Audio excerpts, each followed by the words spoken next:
Orta Asya'nın büyük Türk göç dalgaları arasına adacık halinde sığınmış bulunan bazı yabancı koloniler, yavaş yavaş Türklerin içinde eriyerek tamamıyla asimile olmuşlardı.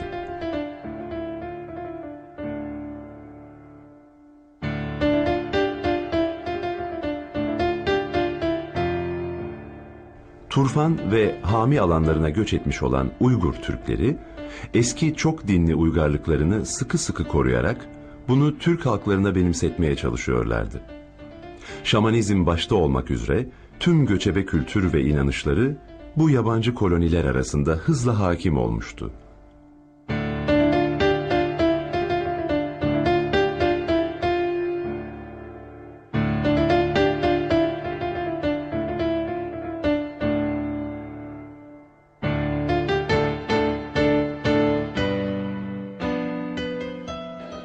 Болса тілегің, бақыт рақат көресің, осы айтқан сөзіме күні ертең сенерсің, осы отырған жамағат, әділ баға берерсің, қорап толған қой болсын, жиі той болсын, құтты қып келін берсін есігіңе, ұл берсін балпанадай бесігіңе, бақ дәулет берекелі бірдей беріп, қосылсын көп рыздық несіліңе, тағайтайын ба болды.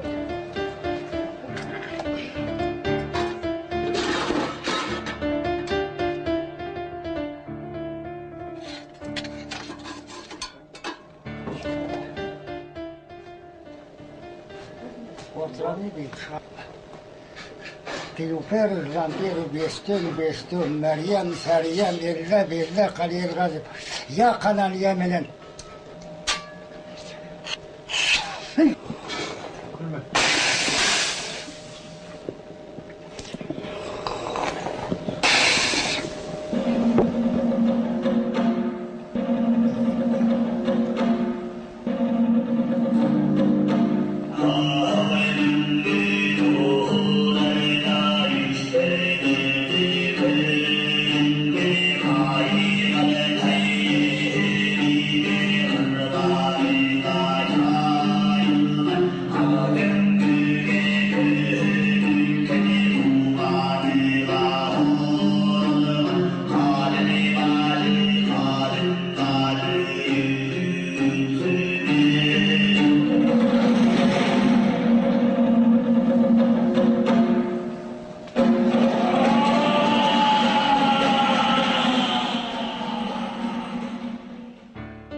Dönemin önemli bir Türk boyu olan Karluklar, Tarbagatay'dan inerek İli eyaletinin Isıkköl yöresine yerleşerek buraları kültürel ve sosyal özellikleri açısından etkilemişlerdi.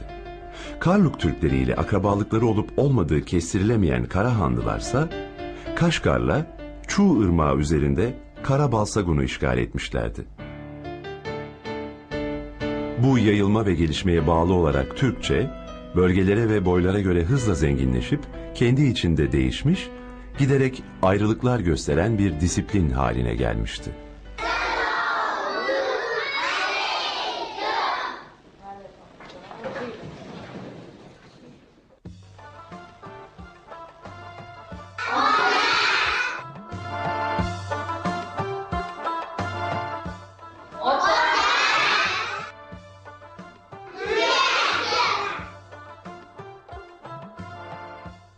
Salim Doskada mesele misal işledi.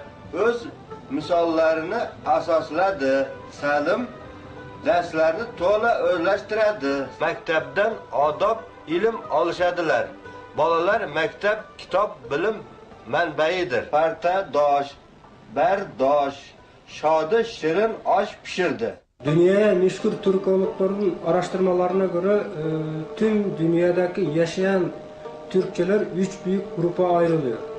Onlardan birincisi Oğuz Türkçesi, Oğuz Türk grubu, buna Anadolu Türkçesi, Gagavuz Türkçesi, Türkmen Türkçesi, Azeri Türkçesi, Salar Türkçesi ve İran'daki Kalaş Türkçesi olarak kabul ediliyor. Ondan sonra sayısı en büyük Türk dillerinin grubu bu Kıpçak. Türk dillerinin Kıpçak grubudur. Kıpçak grubuna esas Kıpçak olarak bugünkü Kazaklar, Nogoylar, Karakalpaklar, Başkırlar, Tatarlar, Karayimler, sonra da Kıpçaklaşmış Kırgızlar, Altaylar bunlar sayılabiliyor.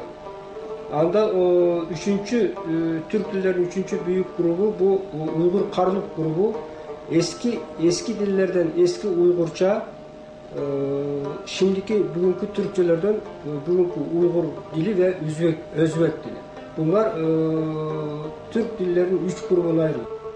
Uygurca'ya dayanan ve İslamiyet'ten sonra Batı lehçesi olarak gelişen Oğuz Türkçesi, Kaşgarlı'nın bir bakıma dünyanın merkezine yerleştirdiği Karahanlılar Devleti'nin diliydi. Burada dünyanın merkezine yerleştirdiği tanımını bir mecaz olarak kullanmadığımızı belirtelim. Çünkü Kaşgarlı Mahmud, hazırladığı ve Türk boylarının yaşadığı bölgeleri gösteren Türk illeri haritasının merkezine, gerçekten de Karahanlıların yazlık idari merkezi olan Barsagan'ı koyar ve haritanın koordinatlarını da buna göre oluşturur. Her ne kadar Karahanlı Devleti dünyanın merkezi olmasa da kültürel ve sosyal açıdan bir bakıma Türk dünyasının merkezi durumundaydı.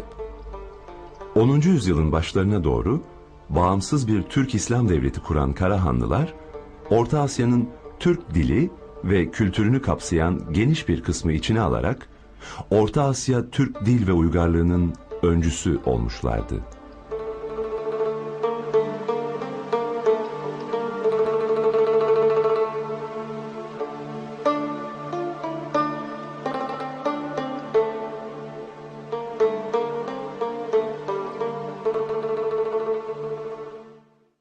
Belgeselimizin 1. bölümünde Kaşgarlı'nın yaşamını, onun Türk dili tarihinin en önemli eseri olan Divan-ı Lügati Türk'ü yazma sürecini anlatmaya çalıştık. Bu olağanüstü tarihi kişiliği size tanıtmaya çalışırken, aynı zamanda Türk dili tarihinin serüveni konusunda sizi aydınlatmaya çalıştık. Bu bölümde ise Karahanlı Devleti'nin İslamiyet'i kabul etmesiyle başlayan ve günümüz Türkiye'sinde konuştuğumuz Türkçe'ye kadar uzanan süreci size anlatmaya çalışacağız. Ve de Divan-ı Lügati Türk'ün yapısal özelliklerinden söz edeceğiz.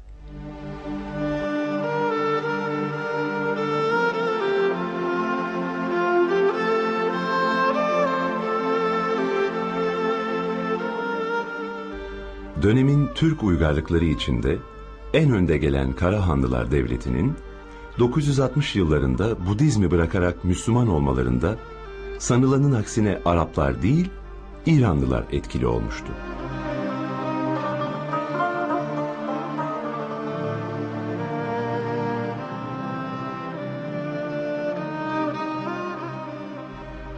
Hayatın ve sanatın her alanına yansıyan bu etki, giderek Türk-İslam sentezinin çekirdeğini oluşturmaya başlamıştı.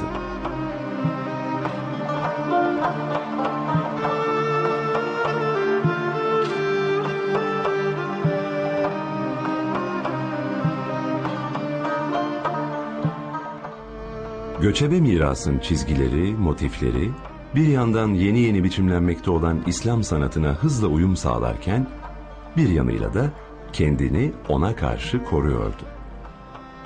Bu nedenle geleneksel göçebe ve bozkır kültürüyle yerleşik halklardan edindiği kent kültürünü birbiriyle bağdaştırmayı başaran Karahanlı Türk Devleti, yerlilerin baskısına rağmen yeni kurduğu devletin bütün ulusal görenek ve geleneklerini korudu.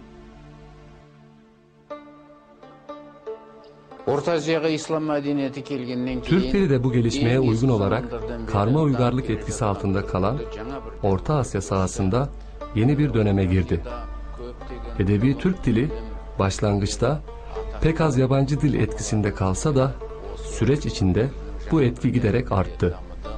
Özellikle Karahanlı Devleti içinde bir kolu bulunan İran dili ve edebiyatının etkisi önem kazandı.